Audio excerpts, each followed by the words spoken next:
My second shift at the grocery store, I noticed the self-checkout area had been roped off for 3 days straight.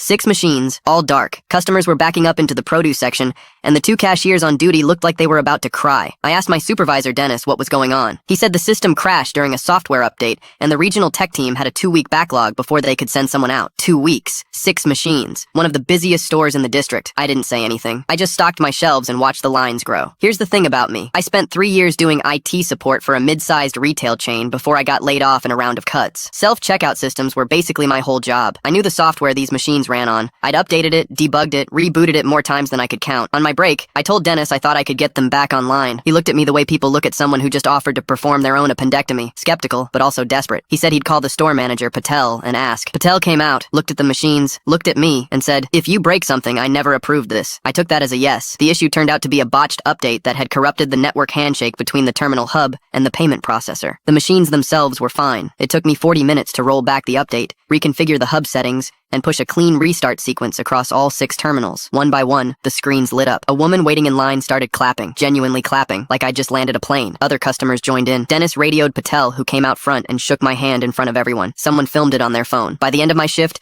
3 people had told me I should work in IT. I smiled and didn't explain that I already had. I drove home feeling useful for the first time in months. The next morning, Patel called me into the back office before I even put my vest on. He was sitting very still, which I immediately understood was not a good sign. The regional tech vendor had called. The self-checkout machines were under a managed services contract, which meant all repairs, updates,